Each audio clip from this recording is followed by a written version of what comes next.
16장 18절, 신명기 16장 18절부터 보시죠.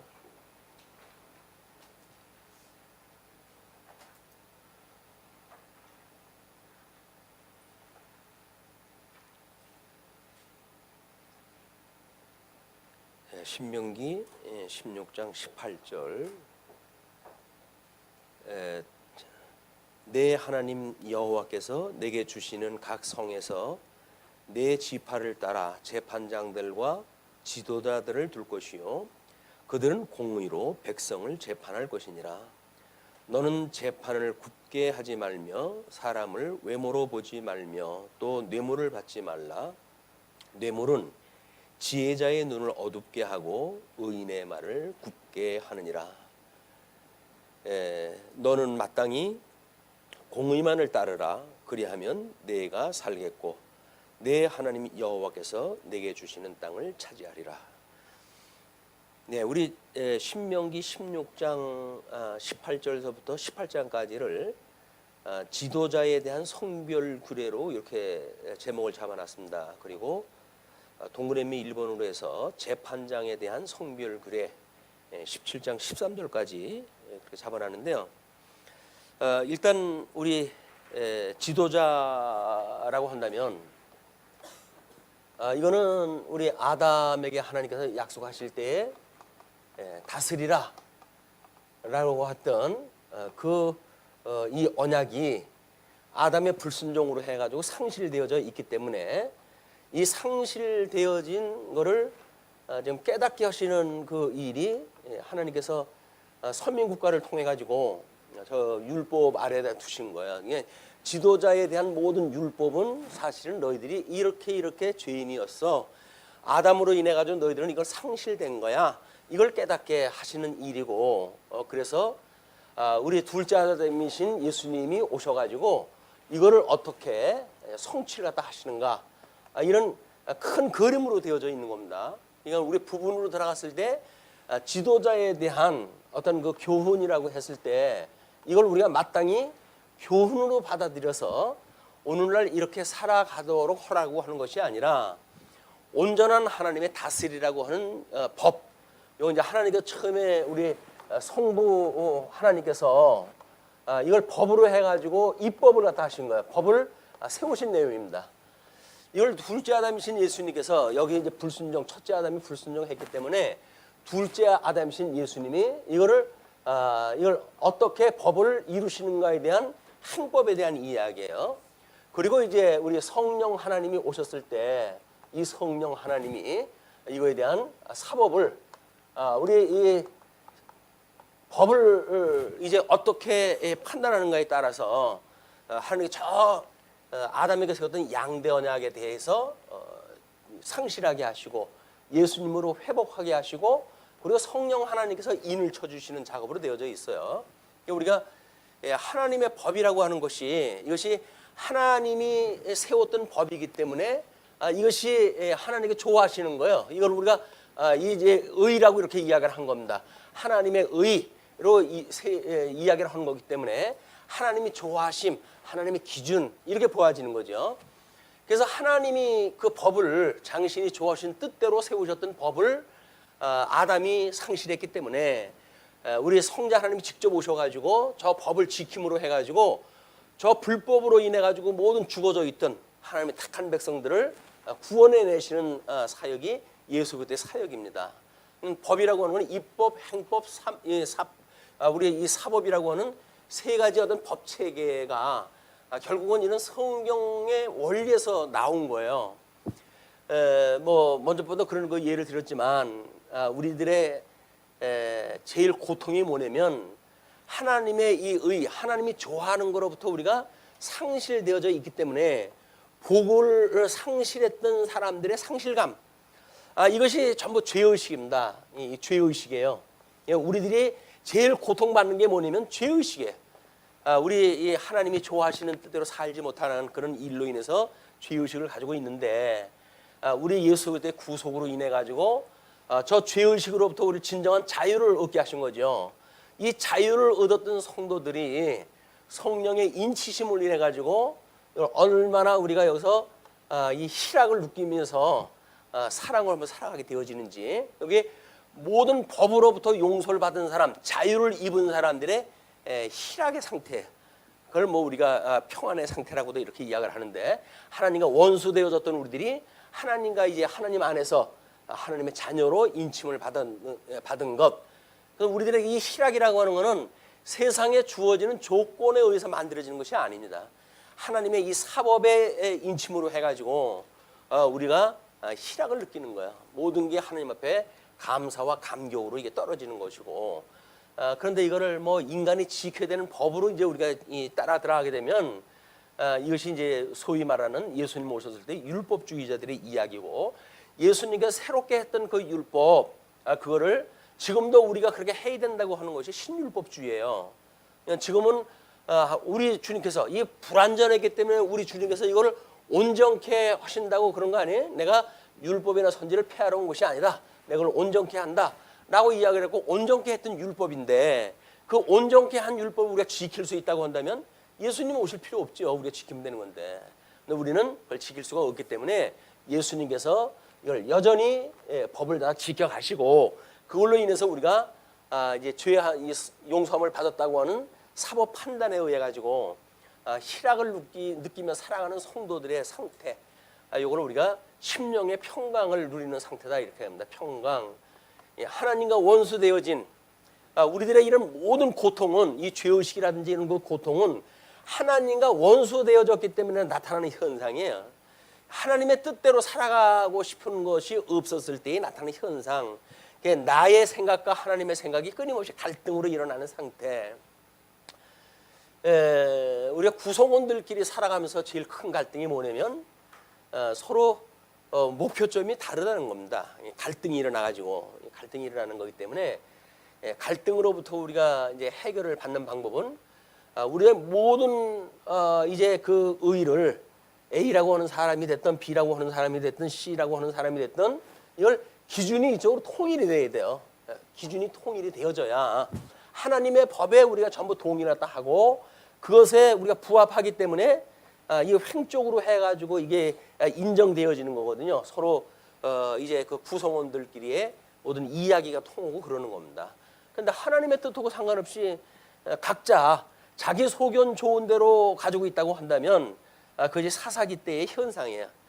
왕이 없으므로 각자 자기 소견 좋은 대로 살았다라는 이야기이기 때문에 21세기 하나님이 없다고 하는 세계에서 인간들의 평화를 구가할 수가 없어요. 이게 우리나라 같은 경우 지금 그렇게 이 갈등이 왜 이렇게 심하냐? 한마디로 전부 잘나서 그런 거예요. 자기네들이 잘났기 때문에 다른 사람을 인정하지 않고, 그러다 보니까는 이 갈등이 끝나지는 않는 겁니다. 이 주님의 몸된 교회가 이런 것들을 우리가 원리적으로 이제 이해를 했고 믿음으로 살아가는 성도들이고, 그러기 때문에 내 뜻대로 사는 것이 아니라 주님 뜻대로 살기로 했네라고 그냥 주님의 뜻대로 살아가기 때문에 갈등이 없는 거거든요. 여기서도 내 뜻대로 살려고 한다면 끊임없이 싸워야 돼요. 근데 주님의 뜻대로 살기로 우리가 작정을 했고 또 그런 믿음을 주셨고라고 해서 주님 뜻대로 살기로 했네, 주님 뜻대로 살기로 했네라고 해서 우리가 평강을 누리고 자유를 누리는 신앙생활 가능한 것이다. 하나님의 뜻대로 살아가는 것이 이제 이렇게 되어졌는데, 이 법 체계가 이렇게 되어져 있는데, 이어서 책임자들은 과연 어떻게 살 것인가에 대한 이야기. 이 책임자. 그럼 이 책임자라고 하는 건 이 통치 언약이거든요. 이 통치 언약을 다스리라고 했던 거를 이제 우리 주님께서 위임을 한 거니까. 예수님께서는 이 직임을 통해 가지고 이걸 이루셨고, 새 직임을 통해 가지고, 그다음에 그의 신분을 통해 가지고, 비하의 신분을 통해 가지고 이제 이걸 이루셨어요. 뿐만 아니라 의와 나라를 통해서 구속을 갖다 하셨던 이 하나님의 이 예수 그리스도의 회복 사역, 이걸 통해 가지고 그리스도인 걸 증거를 갖다 했고, 품위, 그의 양성을 통해 가지고 그리스도라고 증거했던 내용들이 예수님의 증거했던 내용들이에요. 이게 그러면 최고의 통치자, 왕 중의 왕은 예수 그리스도입니다. 왕 중의 왕 그리스도께서 지금도 이제 천상에서 우리의 대주제가 돼가지고 이걸 통치하신다고 한다면, 그분이 통치하시는 것을 성령께서 어떻게 이루어 가실 것인가라고 하는 것이 우리 서신서에서 나타난 우리 디모데전서로부터 빌레몬서까지가 이게 체제로의 교회 체제로서의 견인에 대한 원리가 기록되어져 있는데 그런 내용으로 되어져 있기 때문에 비록 신명기를 통해 가지고 우리가 공부를 하고 있지만 예수님을 통해 가지고 이미 그의 직임을 통해 가지고 증거가 되어졌고 주님의 몸된 교회 목회 서신을 통해서 이것이 증거되어진 내용들입니다. 우리는 완성되어져 있는 성경 구조를 가지고 이게 확인하다 하는 거예요. 그런 대전제를 놓고 16장 그 18절에서부터의 이야기가 그 이야기입니다. 일단은 공의로 재판을 갖다 해라. 재판을 갖다 한다는 얘기는 저 사법에서 할 때에도 하나님의 의, 하나님이 좋아하시는 공의예요. 그래서 하나님이 좋아하시는 뜻을 따라 살아가는 것, 이것이 신령한 예배의 첫째 번 조건이죠. 신령한 예배, 예수 그리스도로 말미암아 구원을 받은 성도들은 신령한 예배를 드릴 때 일단 뜻분별이 시작이 되어집니다. 뜻분별. 하나님의 선한 뜻이 무엇인가를 분별로 또 하는 걸로부터 영적 예배가 시작되어지는 거거든요. 그런데 이 뜻분별에 의해서도 구성원들의 믿음의 수준이 다 다르니까 믿음의 분량을 따라서 생각을 했다 하고 그리고 주신 은사를 따라 가지고 은사를 실현하는 것, 이게 신령한 영적 예배란 말이에요. 영적 예배. 우리가 예수님을 믿는다는 이야기는 영적 예배를 드리는 삶이거든요. 그렇다고 한다면 우리 주님을 우리가 어떻게 믿는가라고 하는 것이 우리 삶 전체를 통해서 나타나고 주님의 몸된 교회 봉사에도 이것이 그대로 나타나는 거다. 그래서 하나의 원리로 다 작동이 되어지지 구약과 신약이 따로 돌아가지도 않아요. 다 하나의 원리로 작동되어지고 있다. 자, 그런데 일단은 내 하나님 여호와께서 내게 주시는 각 성에서 내 지파를 따라 그러니까 이제 그 여러 지파의 지분을 정해가지고 주셨고 거기에 이제 재판장들과 지도자들을 둘 것이고 그들은 공의로 백성을 재판할 것이니라. 그러면서 너는 재판을 굽게 하지 말며 사람을 외모로 보지 말며 또 뇌물을 받지 말라. 뭐 요즘 뇌물 사건으로 해가지고 나라가 시끄러잖아요. 그 뇌물이라고 하는 것이 참 요상합니다. 왜냐하면 성경에서 뭐라냐면 뇌물은 지혜자의 눈을 어둡게 한대요. 어둡게 되어진다는 이야기는 뭡니까? 하나님의 이 좋아하시는 게 뭔지 분별을 못하게 되어지는 거예요. 그냥 지혜자가 명철을 하려고 한다면 이런 뇌물 같은 거에 경계를 해야 될 이유가 있는 거죠. 뇌물은 하나님께서 우리한테 주셨던 분복에 대하여 지족하지 못하는 사람에게 만들어진 영향들이에요. 우리 하나님이 주신 분복을 우리가 족하다고 생각이 들게 되면 이 족함을 알고 있는 사람들, 이걸 우리 지족이라고 이렇게 이야기하잖아요. 족함을 아는 사람들에게는 뇌물이 영향력을 안 미쳐요. 그런데 이것이 늘 부족하다고 느껴지니까 옆에서 누가 뭐 주머니 뭐 찔러주게 되면 그 다음에 이제 이게 하나님이 좋아하시는 것과는 상관없이 판결이 굽게 되어지는 거기 때문에 원리적으로 그렇게 되어져 있어요. 그래서 뭐 뇌물을 받고 뭐 이 기업인들과 독대를 갖다 했느냐 뭐 이런 그 문제들은 늘 우리가 투명성을 잃었을 때 나타나는 현상들입니다. 그래서 교회 행정이 투명해진다고 한다면 그런 문제가 없어요. 근데 지금도 여전히 우리 종교 개혁이 일어난 지 500년이 지났는데 재정 업무라든지 이런 것이 철저하게 투명하지를 못합니다.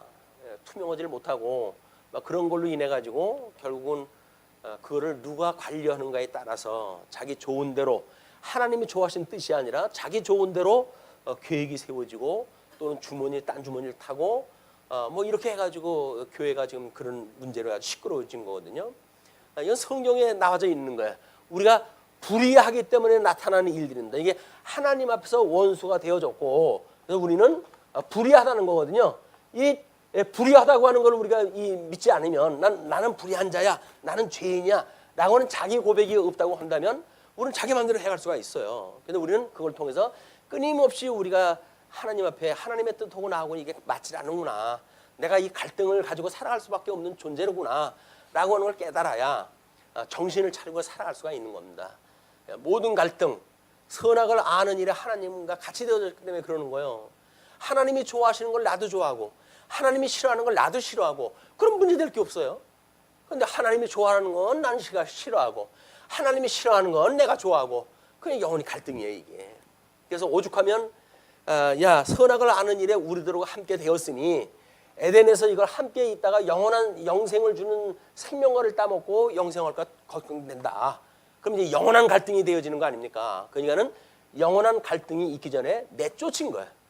그래가지고 우리가 죄 아래 종로로 타고 살다가 예수님으로 인해 가지고 이제 구원받을 자들만 영생할 수 있는 이런 거에 참여되어진 자가 하나님이 좋아하시는 건 나도 좋아하고 하나님이 싫어하는 건 나도 싫어하고 이런 영적 예배를 드리면서 구원받은 성도, 창세전에 그리스도 안에서 예정되어진 성도, 이렇게 살아가게 되어지는 겁니다. 교회 갈등이 뭐 조건으로 만들어지는 게 아니에요. 내가 행복하지 못하다. 왜 그럴까요? 하나님이 좋아하시는 것대로 내가 좋아하지는 않기 때문에 그래요. 만사가 지금 내 뜻대로 되는 게 아니거든요. 하나님의 뜻대로 되어지는 거 아닙니까? 근데 왜 거기에 불만이 있습니까? 하나님이 마음에 안 드는 거야. 도대체 뭐 이렇게 일을 갖다 해가시나. 나처럼 이렇게 참 세상에 조건 한 사람이 좀 하고자 하는 대로 밀어주시지. 우리 하나님은 내가 하자고 하면 늘 반대를 갖다 하셔 라고 이야기 갖다 하는데 하나님이 해가시는 일에 불의한 점이 없어요. 만약에 그렇게 믿어진다고 한다면 철저하게 우리가 타락되어진 본성을 가지고 보기 때문에 그렇다. 자, 그런데 이제 그렇게 하기 때문에 뭐라고 그럽니까? 18절 우리 12절에서 그렇게 하잖아요. 너는 애굽에서 종되었던 것을 기억하고 이 규례를 지켜 행할지니라. 종되어졌게 죄의 종로로 터기 때문에 이게 나타나는 현상이니까 책임자가 됐을 때 너희들은 그렇게 해가라 그 이야기죠.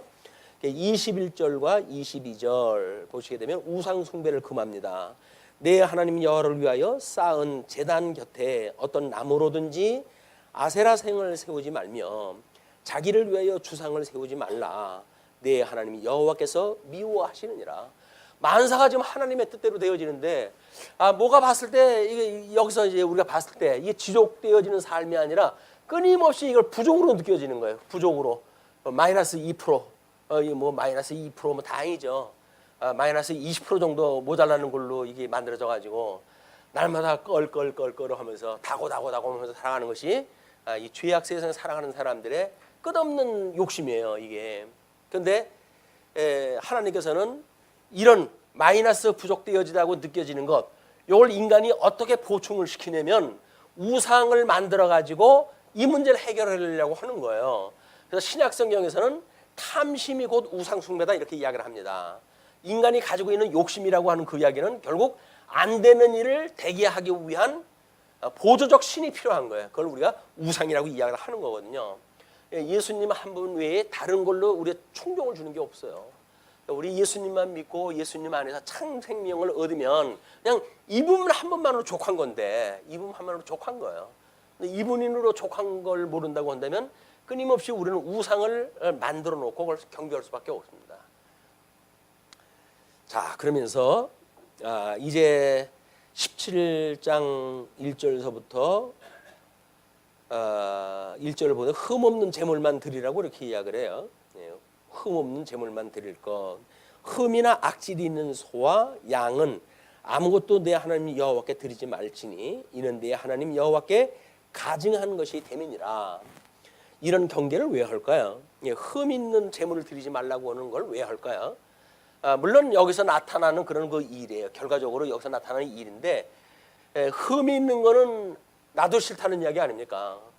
하나님이 싫으면 나도 싫은 건데 왜 내가 그거를 내가 가져야 됩니까? 하나님이 받으시지.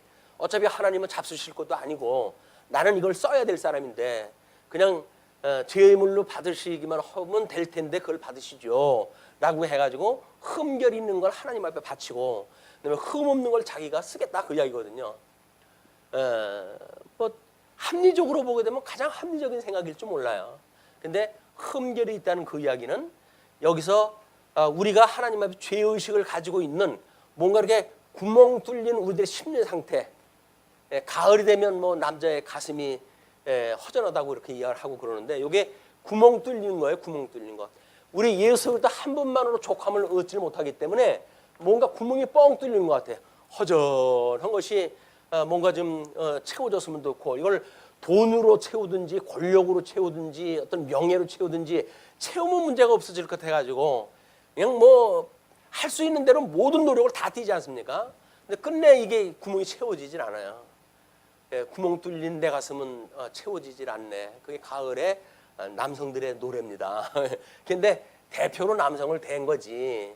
남자고 여자고 이 가슴에 구멍 뚫리지 않은 사람이 없어요. 다 허전해가지고 세상의 걸로 해가지고 뭘 충족을 시키면 될까라고 하는데 이건 바로 무적행이에요. 무적행. 아무리 넣어도 끝이 없는 데입니다. 그러니까 뭐를 채워서 만족을 갖다 얻겠다는 이야기는 원천적으로 우리가 부정을 갖다 해야 돼. 이건 될 수 없는 일 이렇게 돼야 되는데 근데도 뭐 조금 얻으면 뭐 기쁨이 오잖아요. 그냥 될 것 같잖아요.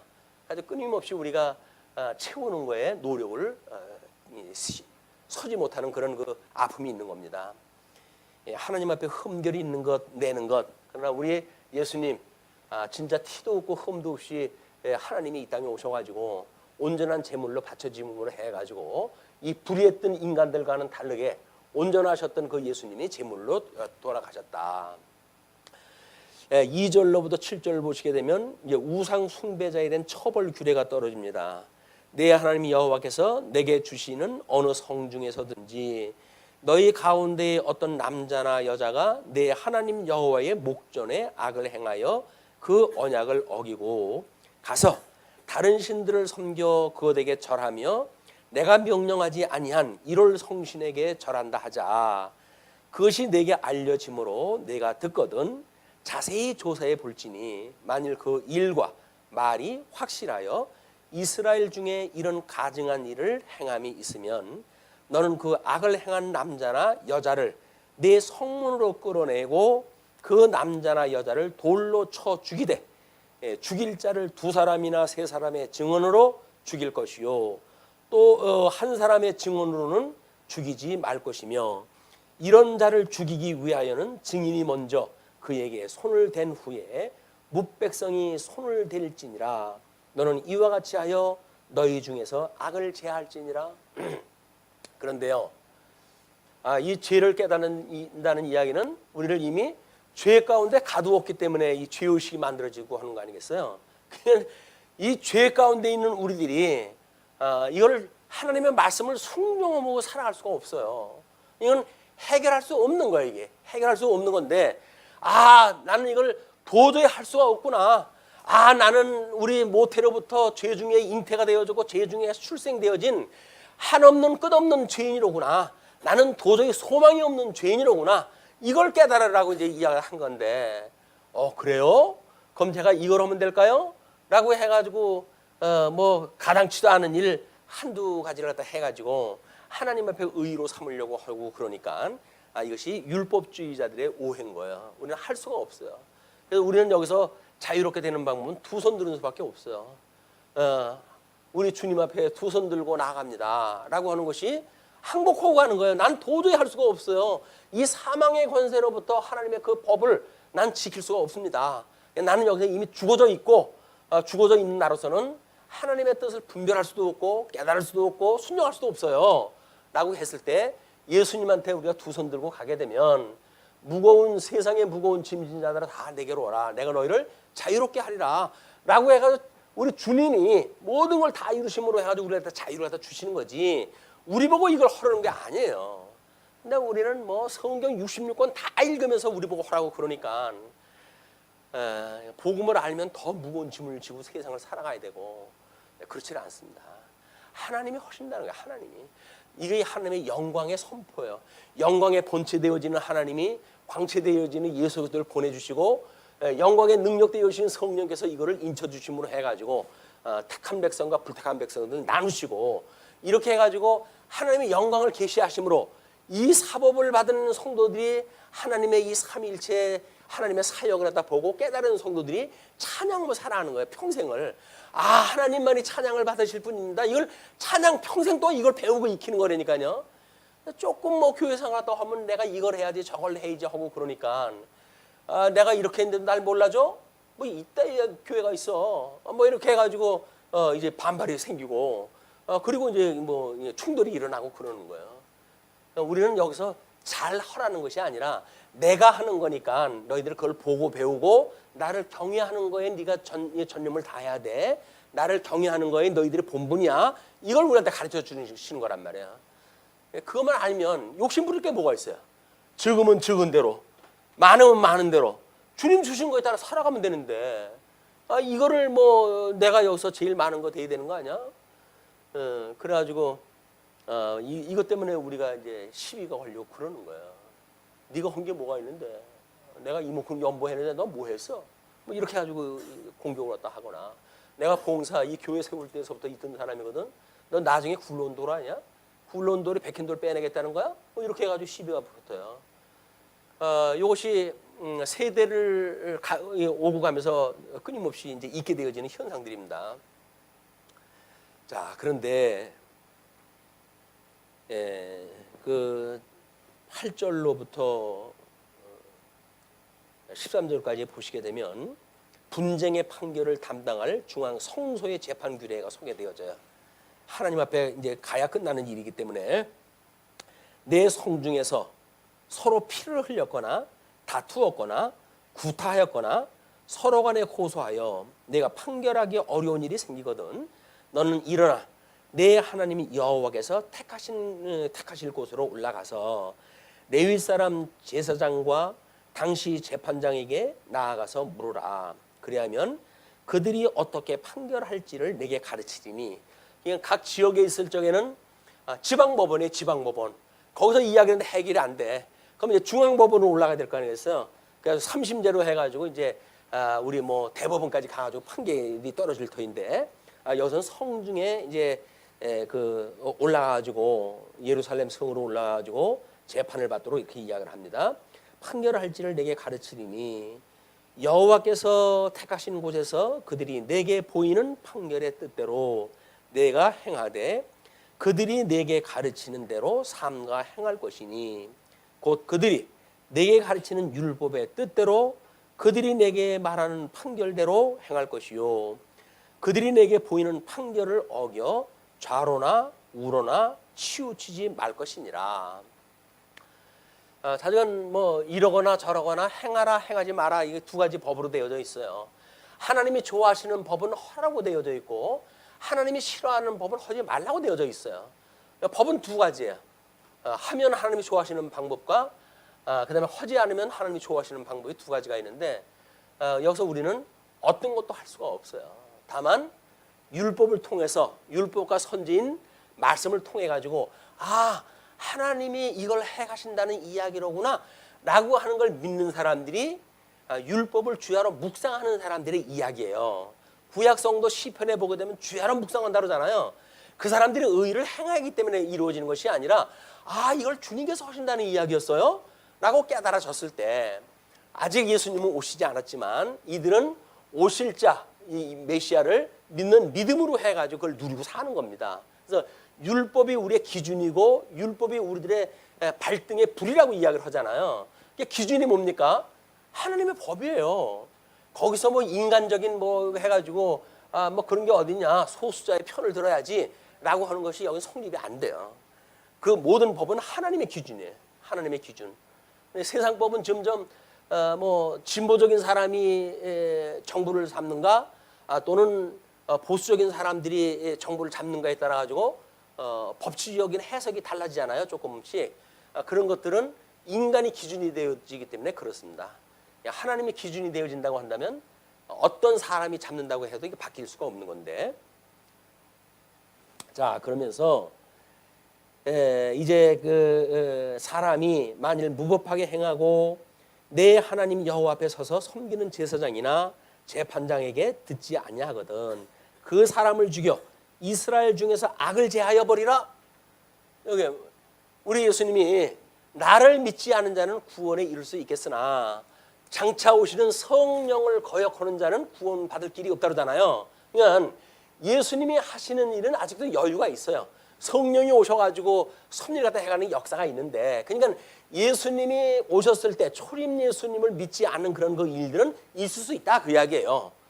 그러나 성령이 오셨을 때 성령을 거역하는 자는 구원받을 방법이 없어. 그런 그 이야기는 성령께서 모든 이 진리를 깨닫게 하시고 진리의 길로 인도해 가시는 분이기 때문에 성령을 거역하게 되면 여기서 해방될 방법이 없는 겁니다. 그걸 이야기를 하는 거죠. 그러니까 이제 재판장에 듣지 아니하거든 그 사람을 죽여서 이스라엘 중에서 악을 제하여 버리라. 그리하면 온 세상이 듣고 두려워하여 다시는 무법하게 행하지 아니하리라. 우리는 이런 율법 아래 이제 있게 되어지게 되면 저 법을 만약에 나보고 지라고 그랬으면 내가 돌로 맞아 죽어야 당연한 그런 그 죄인이었구나 라고 하는 걸 깨달아야 돼.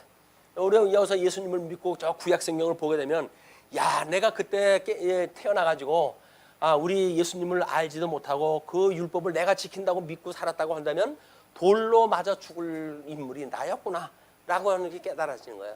나는 죽어 마땅한 자입니다 이렇게 이야기가 돼야 되는 거예요. 그래야 예수님과 함께 죽었다고 했을 때 그것이 뭔가 좀 신빙성이 있지.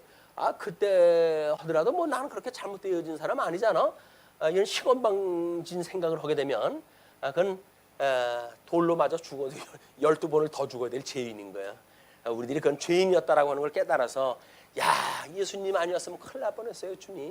주님이 이 땅에 오셔가지고 나를 구속해 주었던 은혜가 너무나 이것이 감사합니다라고 하는 예수 그리스도의 대속의 은혜를 찬양해야 되는 것이 우리들의 저 성경을 보고 깨달아야 될 부분들이거든요. 언감생심 이제 예수를 믿으니까 성령께서 도우시면 내가 이것도 행하고 저것도 행할 수가 있어요 라고 이야기한다거나 이렇게 좀 마치 지금도 우리가 어떤 하나님이 좋아하시는 걸 내가 이룰 수 있다고 하는 내가 살아있다고 한다면 그거는 가망이 없는 거예요. 그건 예수를 믿는 사람이 아닙니다. 우리는 다만 예수 그리스도 안에서 주님이 그렇게 해가신다고 하는 걸 믿는 사람들이에요. 그래서 복음에는 하나님의 의가 나타나서 믿음으로 믿음에 이르게 하나니 오직 의인은 믿음으로 말미암아 살리라 한 것 같다. 우리는 믿음으로 사는 거지 우리가 그거를 내가 할게요 내가 할 수 있어요 라고 하는 걸로 되어지는 게 아닙니다. 그냥 믿음으로 사는 거예요. 주님께서 그렇게 해가신다고요? 고맙습니다. 감사합니다. 주님이 해간다고 감사하며 사는데 무슨 불만이 있어요? 불평이 있고 내가 한다고 했을 때 뭐 보상이 안 된다든가 뭐 이렇게 했을 때 우리가 성질이 나는데 할 수 없는 나에게 주님께서 은혜로 내가 할게 너는 쉬거라. 너는 무겁고 수고한 짐을 내가 질 수가 없어. 내가 질 거야. 다만 나의 멍에는 가볍고 쉬우니까 너는 나를 따라 라고 이야기하는 복음 안에 우리가 거했을 때 우리는 진정한 은혜를 누리고 살게 되어진다. 그 다음에 이제 14절로부터 이제 왕에 대한 그 규례, 성별 규례인데요. 우리 왕에 대한 건 권징이라고 그렇게 이야기했다 했죠. 그런 이제 왕에 대한 권징, 제사장에 대한 성별 규례는 우리 성례, 그다음에 선지자에 대한 성별 규례는 말씀, 은혜. 우리 이제 교회의 표지가 뭐예요? 교회의 표지. 이렇게 가는 교회의 표지. 이 교회의 표지는 일단 온전한 말씀이 선포이 되고 온전한 성례가 집례가 돼야 되고 그리고 온전한 권징이 시행이 돼야 된다라고 하는 것이 우리 교회의 표지라고 이야기를 했단 말이에요. 이 교회의 표지가 이미 구약 성경에서 설명되어진 지도자들이 어떻게 이 교회라고 하는 하나님의 나라를 이루고 살 것인가를 보여주는 예표고 그림자입니다. 그렇기 때문에 17장 14절부터 20절까지는 권징에 대한 왕에 대한 성별구례예요. 먼저 17장 14절로 15절 왕을 세울 때 준수할 사항입니다. 14절 내가 내 하나님 여호와께서 내게 주시는 땅에 이르러 그 땅을 차지하고 거주할 때에 만일 우리도 우리 주위의 모든 민족들 같이 우리 위에 왕을 세워야겠다는 생각이 나거든. 요게 이제 우리 사울을 세웠을 때 그런 상황을 염두에 두시고 한번 보세요. 반드시 내 하나님 여호와께서 택하신 자를 내 위에 왕으로 세울 것이며 택하신 자, 여호와께서 택하신 자, 이거는 이미 유다 지파로부터 왕의 홀이 끊이지 않는다고 약속이 되어져 있는 거 아니에요? 거기서 돼야 되는데 우리 사무엘 상에 나타난 걸 보게 되면 사람들이 외모를 갖다 보고 어깨 위에 머리 하나가 클 그런 그 외적 조건을 보고 사울을 뽑음으로 해가지고 이런 그 말씀이 이제 위배가 되어진 거죠.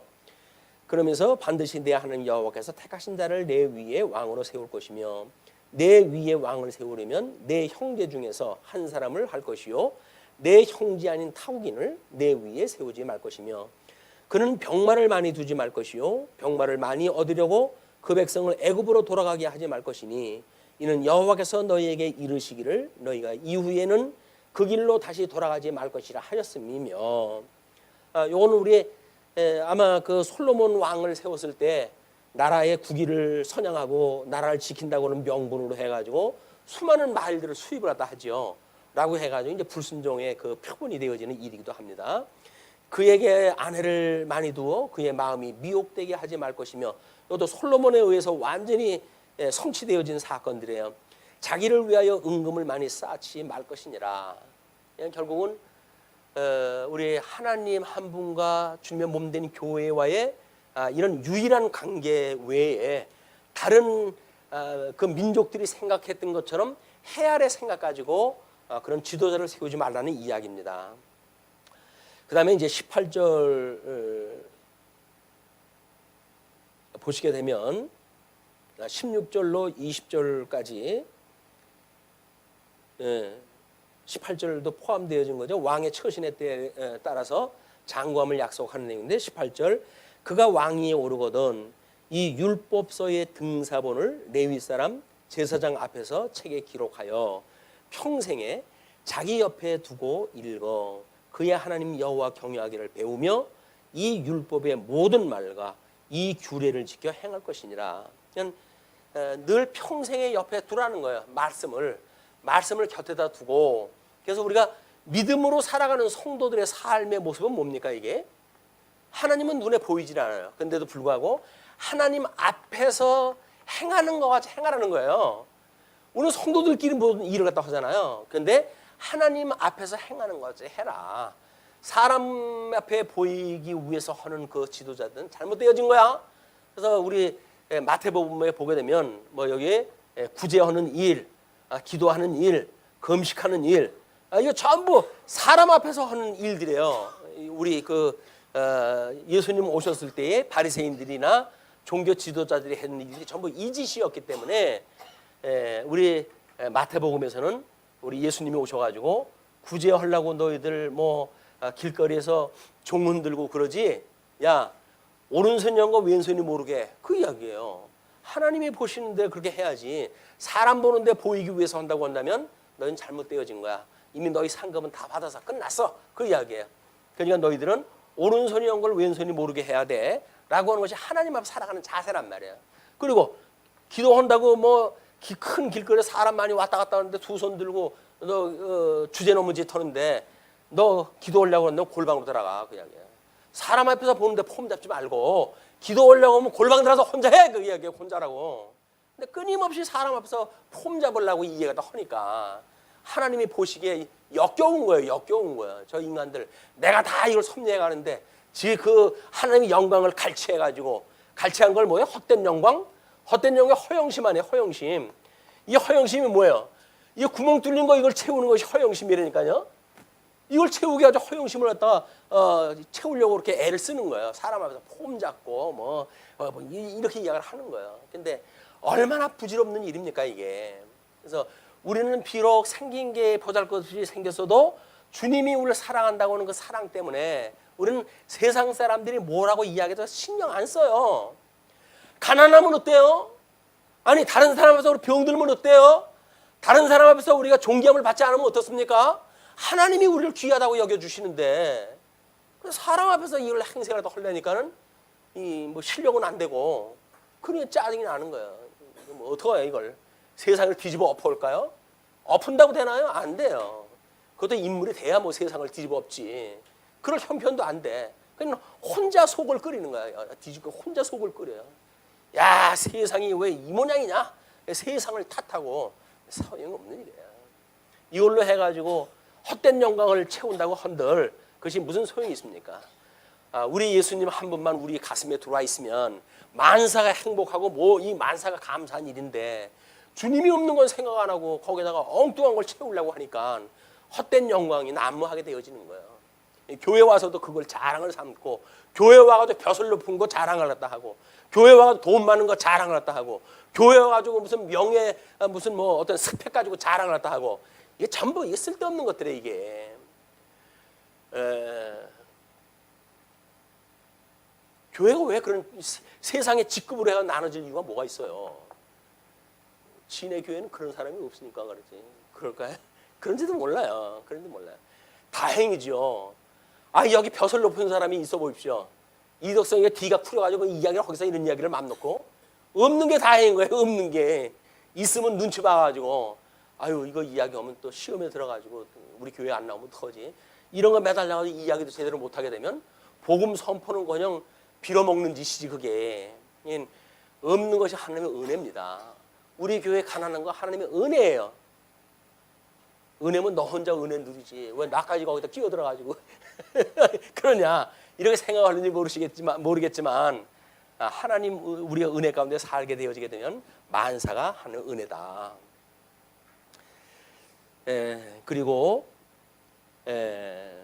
그 18절 그가 왕위에 오르거든 이 율법서의 이제 등사본을 레위 사람 제사장 앞에서 책에 기록하여 평생에 자기 옆에 두고 읽어 그야 하나님 여호와 경외하기를 배우며 이 율법의 모든 말과 이 규례를 지켜 행할 것이니라. 그래서 1년 1독도 어려워가지고 그걸 우리 치앙에서는 상품도 주잖아요.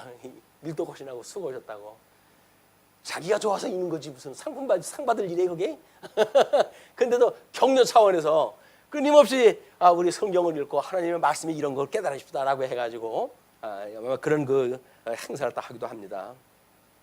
그리하면 그의 마음이 그의 형제 위에 교만하지 아니하고 이 명령에서 떠나 좌로나 우로나 치우치지 아니하리니 이스라엘 중에서 그와 그의 자손이 왕위에 있는 날이 장구하리라. 그래서 영원한 통치, 우리 예수님이 오셔가지고 영원한 통치를 다 해가실 것을 예표적으로 보여주는 사건들이 소개가 되어진 겁니다. 18장으로 해가지고 일이 계속되어지지만 오늘 회의 때문에 시간이 조금 지나기 때문에 18장은 다음 시간에 하기로 하고 오늘 말씀 줄이죠. 기도하시겠습니다.